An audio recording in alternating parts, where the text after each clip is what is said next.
The children boogie.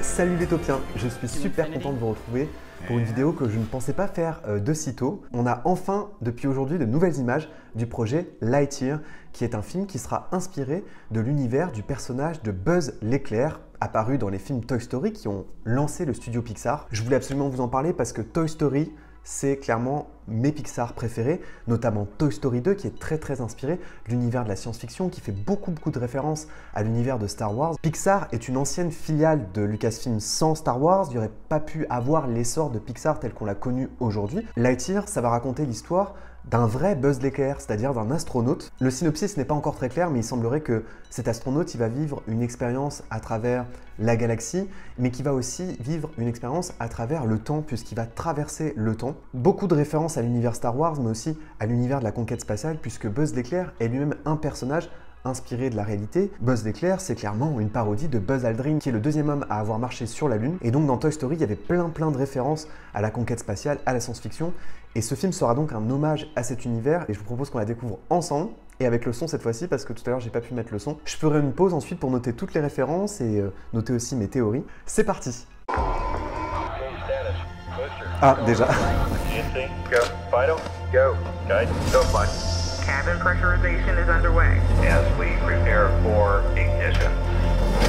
Ah, mais c'est les...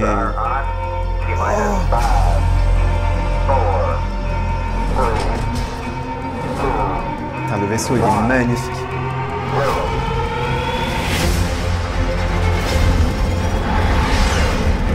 We have liftoff.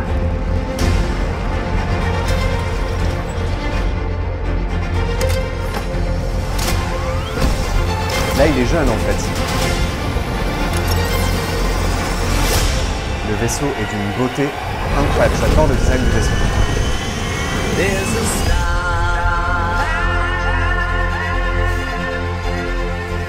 waiting in the sky.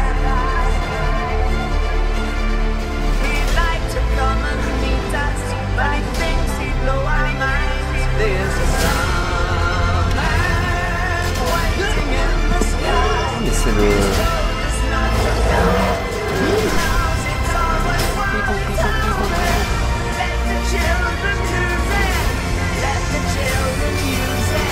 Let all the children boogie.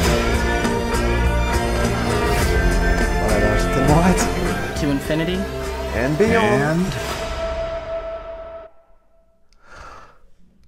Alors, j'ai noté quelques références par rapport à ce qu'on vient de voir. Première référence dont je voulais vous parler et qui m'a profondément marqué. Bien sûr, les références Star Wars m'ont marqué, mais celle qui m'a le plus marqué, c'est pas du tout une référence Star Wars, c'est une référence d'un de mes films préférés, Apollo 13. Apollo 13, c'est toute mon enfance, c'est un film que j'ai regardé mais en boucle à la télévision quand j'étais plus petit. D'ailleurs, Ron Howard a réalisé un Star Wars récemment qui est Solo. Et le plan que vous voyez là, je suis quasiment sûr que c'est une référence à Apollo 13. Le tracé du vaisseau ici indique le tracé que la mission Apollo 13 a effectué autour de la Lune. Apollo 13 est une mission lunaire qui a malheureusement échoué. Ça a été une sorte de mission qui a entraîné le début du déclin de la conquête spatiale américaine. C'est le tracé qu'a fait Apollo 13. Ils se sont servis en fait de la gravité lunaire après un accident en vol pour essayer de revenir sur Terre sans avoir jamais posé le pied sur la Lune. La première référence aussi qui m'a frappé, c'est le cristal qu'on voit au tout début de la bande-annonce, et c'est aussi un peu le début de l'histoire de Toy Story puisque ça fait référence à une scène de dialogue dans Toy Story 1 entre Buzz et Woody. Buzz, dans Toy Story 1, il croit qu'il est un vrai agent de l'espace et qu'il vient vraiment de Star Command. Là, le film le fait passer pour un vrai héros de l'espace. En fait, à un moment donné, il fait référence à la cristaux-fusion et je vois aussi peut-être ces cristaux comme une référence aussi à Star Wars et aux fameux cristaux Kyber qui permettent de fabriquer les sabres laser, en tout cas une énergie surpuissante qui permettrait de contrôler tout l'univers. Je pense que c'est cet objet qui va être au cœur de l'intrigue. La troisième référence qui m'a profondément marqué, c'est bien sûr le plan où le vaisseau de Buzz est posé sur une planète qui pourrait ressembler à Dagobah, cette planète sur laquelle vit Maître Yoda et sur laquelle Luke va rester pendant quelques temps pour être formé aux arts Jedi. Là, c'est quasiment le même plan. Là, je vais vous parler des références dont je suis un peu moins sûr. Un des tout premiers plans de la bande-annonce, c'est visiblement Star Command, c'est-à-dire la base spatiale sur laquelle Buzz l'éclair vit. Ça ressemble un peu à cette planète Geonosis qui apparaît à la fin de l'attaque des clones, c'est-à-dire une planète désertique, et la Fédération du Commerce a des vaisseaux qui ressemblent à cela, qui essayent de décoller d'ailleurs à un moment donné pour essayer d'échapper à l'attaque des clones et des Jedi, et certains d'entre eux retombent sur le sol. En tout cas, ils ont quasiment la même allure, je sais pas si c'est une vraie référence. Parmi les autres références aussi à Star Wars, il y a bien sûr l'hyperdrive, le saut à la vitesse lumière, ça bien sûr c'est une référence aussi à l'univers de Star Wars, mais de manière générale aussi aux univers de science-fiction. Une autre référence qui m'a marqué aussi, c'est lorsque Buzz semble se faire attaquer par une sorte d'extraterrestre qui l'attrape par le pied et par le cou. Ça, pour moi, c'est des références à l'univers d'Alien. Je crois avoir vu une scène comme ça aussi dans Prometheus. Ça peut être aussi une référence au retour du Jedi, lorsque les membres de la tribu de Jabba le Hutt se font attraper et que Han aussi manque de se faire attraper. La musique de la bande-annonce, Starman, du David Bowie. Direct, quand je pense à David Bowie, je pense aussi à Valérian, puisque Valérian utilise une musique de David Bowie pendant toute l'introduction du film. Et puis Starman, ça m'a aussi beaucoup fait penser à un film plus récent qui est Seul sur Mars. Et à un moment donné, Starman résonne dans le film.